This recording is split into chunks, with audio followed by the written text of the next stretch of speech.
साथियों, ये कोरोना संक्रमण के बढ़ने के साथ साथ आपसे बातचीत करने का जो हमारा उद्देश्य होता है वो ये है कि जो भी जानकारी चारों तरफ से प्राप्त होती है उसे आपके बीच सरल शब्दों में साझा किया जाए। इसका परिणाम ये होगा कि आपको बहुत सी बातों की जानकारी हो जाएगी और आप इसे अच्छे से समझ सकेंगे।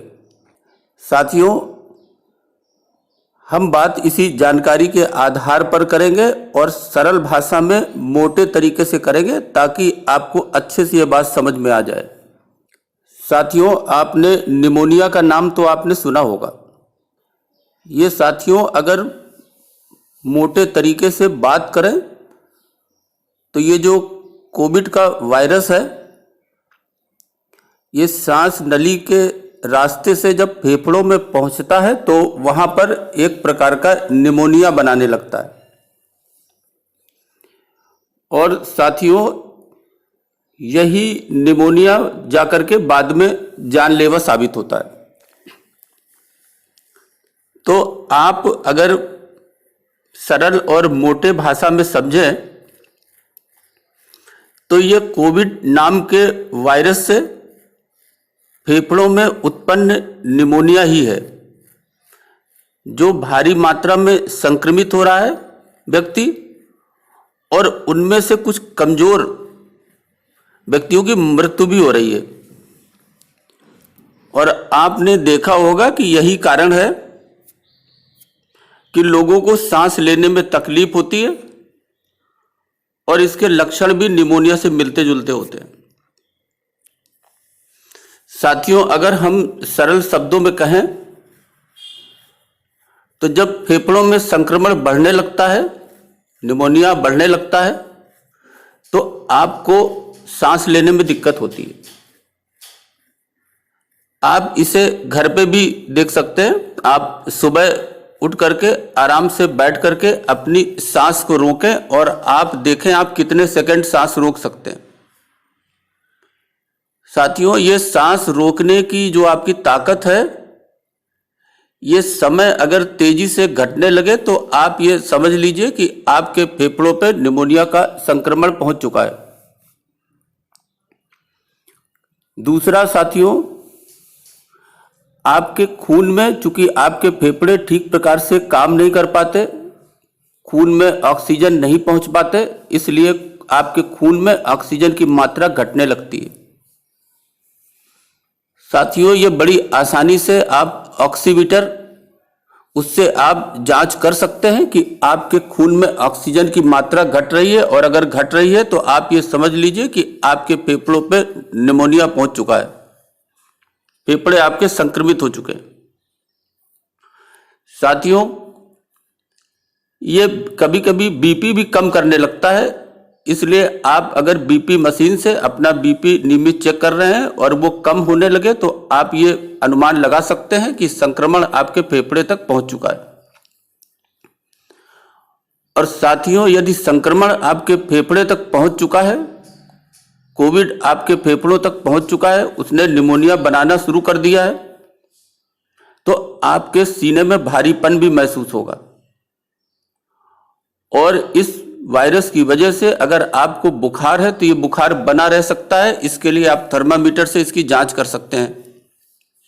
साथियों, अलग अलग मैगजीन में तमाम रिसर्च पेपर छपे रहते हैं, और अगर आप उनको पढ़ें तो उससे जानकारी मिलती है कि इसका वायरस निमोनिया के वायरस और बैक्टीरिया से ज्यादा शरीर को क्षति पहुंचाता है।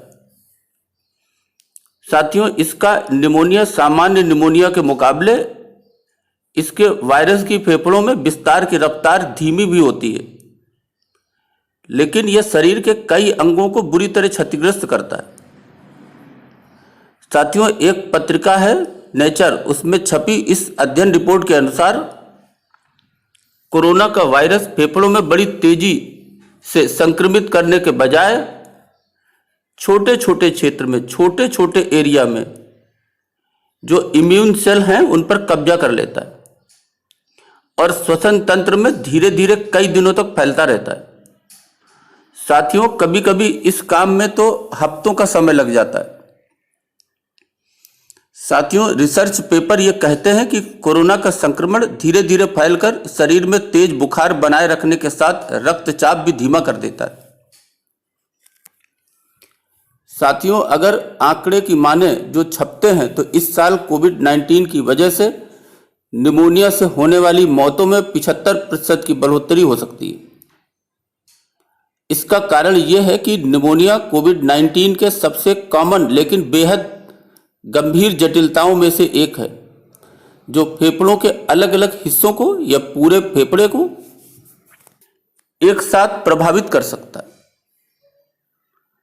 साथियों, इस दौरान आपका इम्यून सिस्टम जैसे ही वायरस से लड़ना शुरू करता है तो फेफड़ों में इन्फ्लेमेशन होने लगती है, जिससे उसमें तरल पदार्थ और मृत कोशिकाओं, जो कोशिकाएं मर जाती हैं, उनकी संख्या बढ़ने लगती है और ये सारी चीजें ऑक्सीजन के प्रवाह को बाधित करती हैं,